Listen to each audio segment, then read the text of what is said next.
دھیان سے سن لیں، جناب ابو طالب مسلمان تھے یا نہیں تھے، یہ مسئلہ ضروریات دین میں سے نہیں، قطعی اصولی مسئلہ وہ تھے یا نہیں تھے، اس کی بہت تمہیں فکر ہے۔ خود اپنے آپ کو دیکھو، تم مومن ہو یا نہیں ہو، اپنے ایمان کی فکر کرو، اپنے ایمان کی حفاظت کرو۔ ہم سے ان کے بارے میں قیامت میں نہیں پوچھا جائے گا کہ ان کو مومن مانتے تھے یا نہیں، ہم سے ہمارے ایمان کا سوال ہوگا۔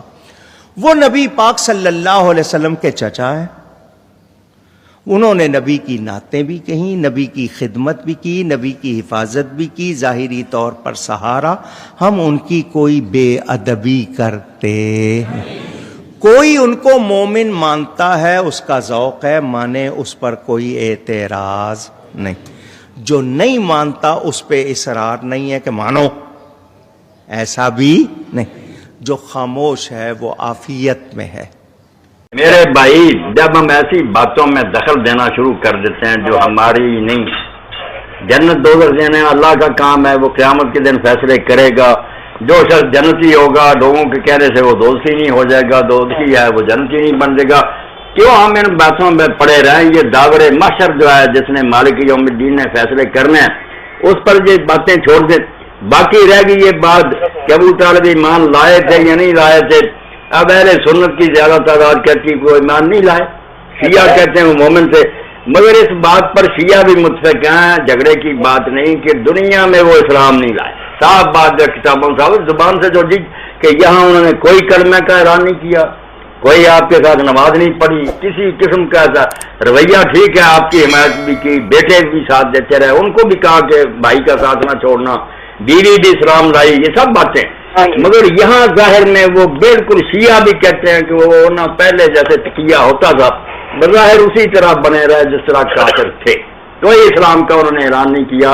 وہ کافر اور مشرک ہی سمجھے جاتے ہیں، یہ کافی میں بھی ہے، مگر وہ کہتے ہیں اندر سے مومن تھے۔ بسم اللہ، اگر اندر سے مومن تھے تو اللہ تعالیٰ ان سے یہی سلوک کرے گا، مگر دنیا میں سب مانتے ہیں کہ انہوں نے اسلام کا اعلان۔ لیکن شیعہ تو نہیں مانتے، شیعہ نہیں مانتے ہیں بھائی، مجھ سے زیادہ شیعوں کو کون جانتا، میں سارا ان کا دفتر حاضر کیے ہوں، سب مانتے ہیں کہ دنیا میں وہ بالکل غیر مسلموں کی طرح رہے۔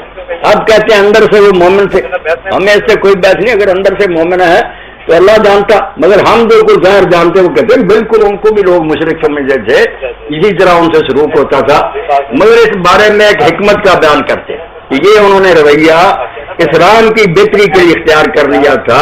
رہے چچا ابو طالب، انہوں نے نبوت کے دور کو پایا، اور پیارے حبیب محمد کریم صلی اللہ علیہ وسلم نے بہت درد سے، محبت سے اپنے چچا کو بارہا ایمان کی، اسلام کی دعوت دی، حتیٰ کہ وفات کے لمحے تک آپ علیہ الصلوۃ والسلام ان کے سرہانے پہ بیٹھے رہے۔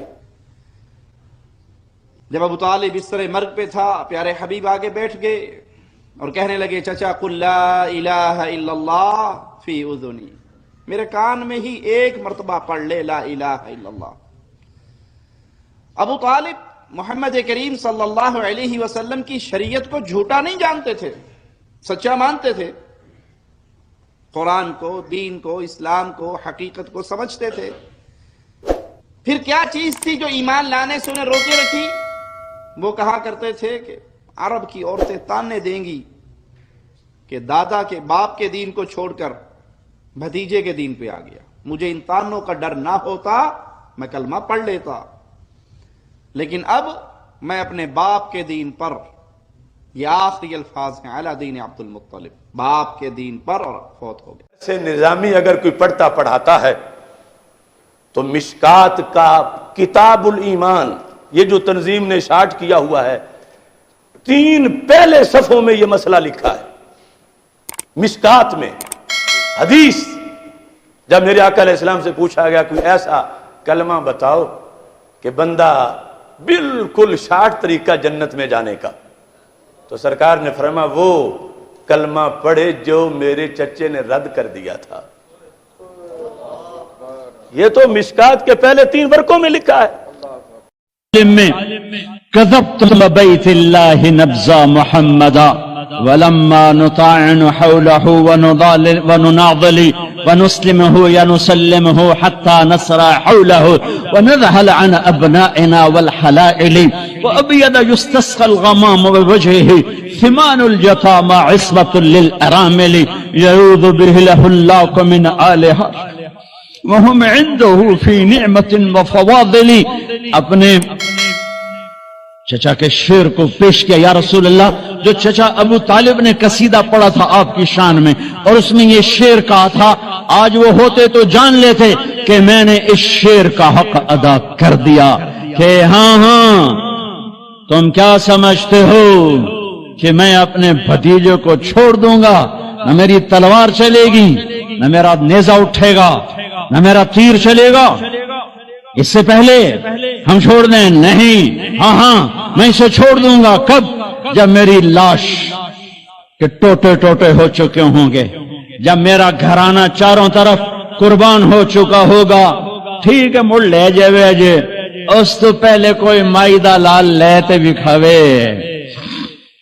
ہاں کہ یا رسول اللہ آج میں نے شعر کا حق ادا کیا. ہاں کا پیمانہ ان کی محبت اور ان کا عمل اور ان کا کردار ہے رات دن کا، تو پھر پیمانہ یہ ہے.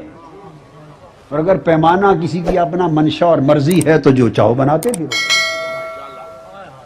حدیث میں آتا ہے کہ جب رات کو ہر کوئی سو جاتا اپنے اپنے بستر پر، تو حضرت ابو طالب کہتے، میرے پیارے محمد صلی اللہ علیہ وسلم، آپ بھی سب کے سامنے اپنے بستر پہ لیٹ جائیں.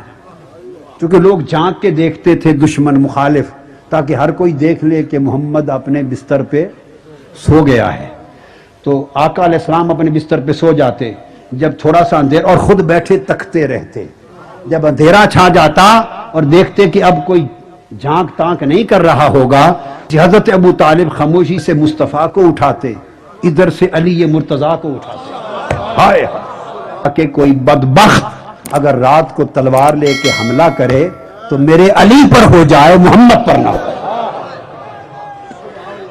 اب مجھے اپنے ایمان کے ساتھ قسم کھا کے بتا دو کہ اگر بات بڑی خاص ہے، بعض لوگ یہ کہہ سکتے ہیں کہ انہیں بطور بھتیجے کے، یتیم بھتیجے تھے، یتیم بھائی کے بیٹے تھے، محبت بہت تھی، محبت بہت تھی، اور یہ صرف وہ تبھی نسبی محبت کی وجہ سے ایسا کرتے تھے.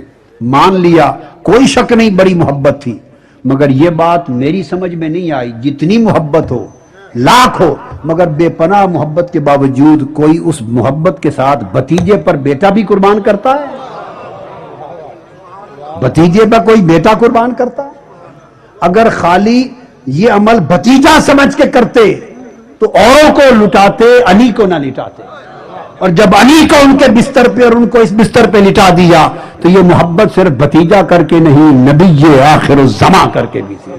آپ صحیح کہتے ہیں، آپ کا عقیدہ ٹھیک ہے کہ حضرت ابو طالب کے ایمان کا کسی سے مقایسہ نہیں کیا جا سکتا، جتنا فرما رہے ہیں. مگر ہم کیا کریں کہ صحیح بخاری کی ایک بہت معتبر کتاب کی بہت معتبر حدیث ہے، اس میں حضرت نے لکھا ہوا ہے کہ حضرت نے کلمہ نہیں پڑھا. میں نے کہا مفتی صاحب ہمارے ہاں ایک قاعدہ ہے جو آپ کے ہاں بھی ہے. قاعدہ یہ ہے کہ اگر کوئی حدیث، توجہ ہے، اگر کوئی حدیث قرآن سے ٹکرا رہی ہو تو میرے معصوم امام نے ارشاد فرمایا فَضْرِبُوهُ عَلَى الْجِدَارِ، اسے دیوار پر مار دو. ہمارا کلام کبھی قرآن سے نہیں ٹکرائے گا، وہ ہماری حدیث ہی نہیں ہے. جو حدیث قرآن سے ٹکرائے، صحیح قرآن کا حکم ہے، اس سے حدیث رویہ کر. تو قرآن کو مانو، حدیث کو نہ مانو. میں نے کہا آپ کے ہاں یہ قاعدہ ہے؟ کہنے لگے جی ہمارے یہاں بھی قاعدہ ہے. قرآن سے اگر کوئی حدیث ٹکرائے گی ہم اسے نہیں مانیں گے، چاہے اس کی سند ٹھیک ہو، چاہے اس کا متن ٹھیک ہو، وہ حدیث ہی نہیں ہے. میں نے کہا مولانا اگر یہ حدیث مان لے کہ ٹھیک بھی ہے جو آپ فرما رہے ہیں صحیح بخاری میں ہے، تو میں ایک آیت پڑھ دیتا ہوں، ذرا دیکھیے یہ قرآن کی آیت کا مقابلہ کر رہی ہے یا نہیں. کہنے لگے سنائیے مجھے قرآن کی آیت سنائیے. میں نے آیت سنائی سورہ مبارکہ انفال کی 74ویں آیت، جس میں پروردگار عالم ارشاد فرما رہا ہے والذین آباؤ ونصروا اولئک هم المؤمنون حقا لهم مغفرۃ ورزق کریم. جنہوں نے میرے نبی کو پناہ دی اور میرے نبی کی مدد کی وہی واقعی مومن ہے. امام علامہ صاحب تفسیر المعانی آپ فرماتے ہیں کہ حضرت ابو طالب کی چونکہ جو سادات ہیں وہ ان کے جد ہیں، ائمہ اہل بیت کے وہ جد ہیں، حضرت مولا علی کے وہ والد ہیں، اور ان کا معاملہ یہ ہے کہ انہوں نے حضور کی بے پناہ خدمت کی ہے، اور یہ بات سیدی اعلیٰ حضرت نے فتاوی رضویہ شریف کے اندر بھی لکھی ہے کہ ان کا معاملہ اور لوگوں ابو لہب جیسا یا ان جیسا نہیں ہے، انہوں نے ساری زندگی حضور کی غلامی میں گزاری ہے، محبت کی ہے، پیار کی ہے، اس قدر محبت کی ہے کہ واضح روایات میں موجود ہے کہ جناب حضرت ابو طالب اپنے بیٹوں سے بڑھ کے رسول اللہ سے محبت فرماتے تھے۔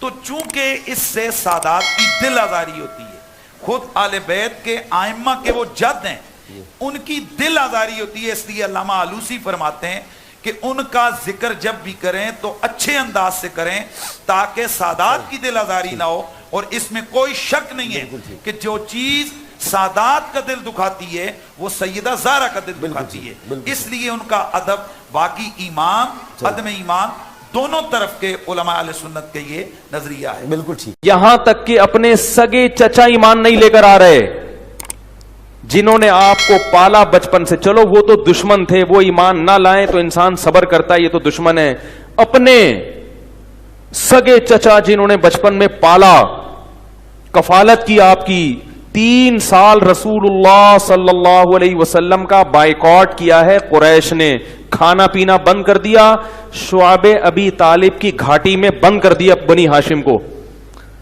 کہ ان کا 3 سال تک کوئی لنک نہیں ہوگا ان سے، تاکہ یہ رجوع کریں اپنے دین سے۔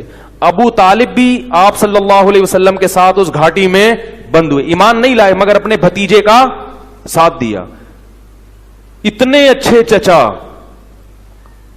لیکن ایمان نہیں لائے، کیسا نبی کا دل کڑتا ہوگا، ہوگا کہ نہیں ہوگا؟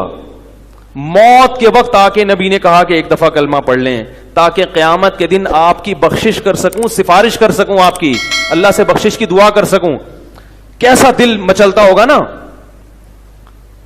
ابو طالب کو خیال آیا کلمہ پڑھنے کا، قریش کے جو سردار تھے انہوں نے ابو طالب کو دیکھنا شروع کر دیا کہ کلمہ، کتنا غصہ آیا ہوگا نبی کو ان سرداروں پہ کہ میرا چچا جس نے میری اتنی کفالت کی، مجھ سے اتنی محبت کی، آج وہ میرے سامنے جہنم کی آگ میں داخل ہو رہا ہے اور یہ کمبخت کھڑے ہوئے اس کو ورغلا رہے ہیں۔ ابو طالب نے چند اشعار کہے کہ اگر مجھے یہ ڈر نہ ہوتا کہ عرب کہیں گے کہ ساری زندگی اسلام نہیں لایا، موت کے وقت موت کے ڈر سے باپ دادا کا دین چھوڑ دیا، یہ ڈر نہ ہوتا تو آئے محمد آج میں تیری آنکھیں کلمہ پڑھ کے ٹھنڈی کر دیتا۔ صلی اللہ علیہ وسلم پر ان کا احسان ہے۔ بخاری مسلم میں حدیث ہے، حضرت عباس نے پوچھا اے اللہ کے نبی صلی اللہ علیہ وسلم، ابو طالب آپ کے لیے لڑتا تھا لوگوں سے؟ اے ناسمیوں کو پھکی دے رہا ہوں، بخاری مسلم میں صحابہ کو بھی کلک تھا کہ سب سے بڑا دفاع کرنے والا نبی علیہ السلام کا ابو طالب تھا، آپ کے لیے وہ لوگوں سے جھگڑتا تھا، آپ نے اس کو کیا نفع دیا؟ بخاری مسلم دونوں میں موجود ہے۔ آپ صلی اللہ علیہ وآلہ وسلم نے فرمایا کہ اگر میں نہ ہوتا ابو طالب دوزخ کی سب سے نچلی گھاٹی میں ہوتا۔ مسلم کے الفاظ ہیں میں نے اسے کھینچ لیا دوزخ سے، اب صرف اس کے پاؤں دوزخ میں۔ کتاب الایمان چیپٹر صحیح مسلم میں شروع میں آپ کو ابو طالب کا چیپٹر مل جائے گا۔ ابو طالب کو ہمارے نبی کی شفاعت سے فائدہ پہنچا، یہ امام نووی نے باب باندھا ہے مسلم شریف کا کتاب الایمان میں۔ اب صرف اس کے پاؤں دوزخ میں ہیں اور دوزخ کا سب سے ہلکا عذاب ابو طالب کو ہو رہا ہے، یعنی میری شفاعت کرنے کی، حالانکہ کافر کے لیے کوئی شفاعت نہیں ہے، لیکن نبی صلی اللہ علیہ وسلم کی شفاعت ایکسٹرا آرڈنری قبول کی گئی ہے ابو طالب کے حق میں، بخاری مسلم میں موجود ہے۔ اس سے بات ثابت ہوئی کہ اللہ تعالیٰ بھی اس کو ویسا کافر نہیں مانتا جیسا کہ کافر باقی ہیں۔